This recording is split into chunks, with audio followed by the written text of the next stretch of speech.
நாளைய தினத்துக்காக கவலைப்படாதிருங்கள். ஆண்டவர் இயேசு உங்க மேல ரொம்ப அன்பும் அக்கறையா இருக்கிறதுனாலதான் தினந்தோறும் உங்களோட பேசிக்கிட்டே இருக்கிறாரு.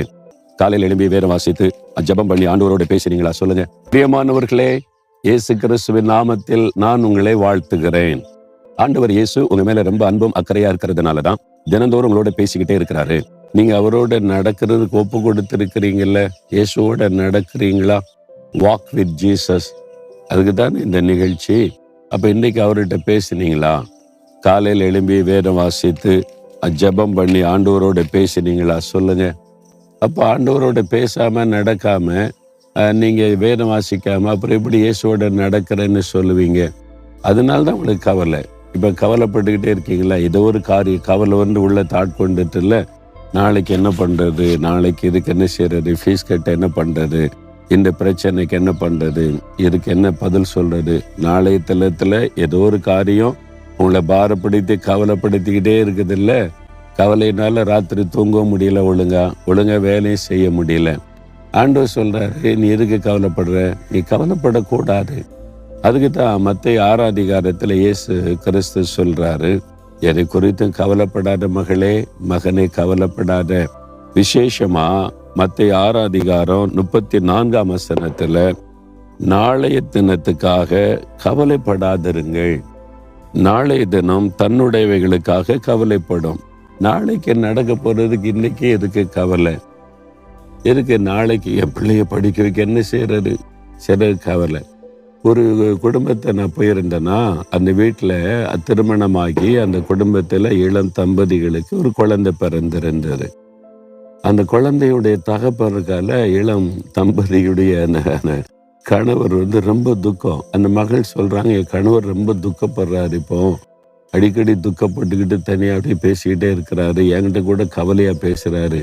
என்ன பேசுறாருன்னு கேட்டேன். நமக்கு பொம்பளை பிள்ளை பிறந்துட்டு, ஆமா அதுக்கு இன்னொரு 22 வருஷம் கழிச்சு கல்யாணம் பண்ணி கொடுக்கணும்ல, அதுக்கு பணம் வேணும்ல, நகை வேணும்ல. 22 வருஷம் கழிச்சு குழந்தைக்கு கல்யாணம் பண்றது குறித்து குழந்தை பிறந்த உடனே கவலை வந்துட்டு இருக்கு. இப்ப 22 வருஷமும் கவலைப்பட்டுக்கிட்டே இருக்க போறாரா? யோசிங்க. சிரிப்பா இருக்குல்ல? உண்மை. அதே மாதிரி மனைவிட்ட கவலைப்பட்டுக்கிட்டே இருக்கிறாரு. இந்த மாதிரி என்ன செய்யறது, எப்படி பணம் சேர்க்கறது, பிள்ளைய கல்யாணம் பண்ணி கொடுக்க.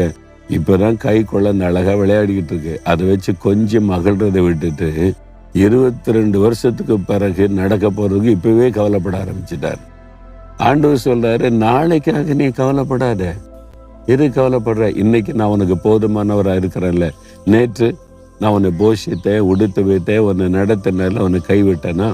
இன்னும் முந்தா நாள் ஒவ்வொரு நாளும் உன்னை நடத்துறேன்ல. பிறகு நாளை தினத்துக்காக ஏன் கவலைப்படுற?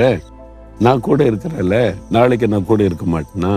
எல்லா நாளும் கூட இருப்பேன்ல. பிறகு எதுக்கு நீ கவலைப்படணும்? உனக்காக கவலைப்பட நான் இருக்கிறேன். என்ன பிள்ளைகளுக்காக கவலைப்பட தகப்பன் இருக்கிறான். அது மாதிரி நான் உன்னுடைய தகப்பன். உனக்காக சிலுவையில் என் உயிரையே கொடுத்தவர். பிறகு நீ எது கவலைப்படுற அப்படின்னு ஆண்டவர் கேட்கிறார். உங்களை பார்த்தா கேட்கிறார். மகளே உன்னை பார்த்து, மகனே உன்னை பார்த்தா ஏன் கவலைப்பட்டுக்கிட்டு இருக்க? அப்ப என்ன பண்ணணும்? அவர் மேல வச்சிருக்க கவலையை, ஆண்டவரே இந்த கவலை எனக்கு வேண்டாம், இதை எடுத்துருங்க, உங்க பாதத்துல வச்சிட, எனக்காக நீங்க இருக்கிறீங்க, நீங்க பார்த்துக்குவீங்க சொல்லுங்க. கவலையே இருக்காது. உங்களுடைய உள்ளத்தை விட்டு கவலை மாறி போயிடும். சொல்றீங்களா? இப்போ அப்போ உங்களுடைய இருதயத்துல என்ன கவலை பாரம் இருக்கிற இருதயத்துல கை வைங்க. ஏசப்பா, நீங்க என்னுடைய தகப்பன், எனக்காக சிலுவையில மரித்தவர், என் மேல அன்பும் அக்கறையும் கவலையும் உள்ள தேவன். நாளை தினத்தை குறித்த கவலை எனக்குள்ள இருக்கவே கூடாது. அந்த கவலை எடுத்து போடுங்க, உங்க பாதத்துல வச்சிடறேன். நீங்க எனக்கு எல்லாம் பார்த்து கொள்வீங்க, செய்வீங்க. நான் இன்றைக்கு விசுவாசிக்கிறேன். கவலையை உங்களுடைய பாதத்துல வச்சிடறேன். இயேசு கிறிஸ்துவின் நாமத்தில் ஆமேன், ஆமேன். உனக்காக கவலைப்பட நான் இருக்கிறேன். என்ன பிள்ளைகளுக்காக கவலைப்பட தகப்பன் இருக்கிறான். அது மாதிரி நான் உன்னுடைய தகப்பன். உனக்காக சிலுவையில் என் உயிரையே கொடுத்தவர். பிறகு நீ எது கவலைப்படுற அப்படின்னு ஆண்டவர் கேட்கிறார். உங்களை பார்த்தா கேட்கிறார்.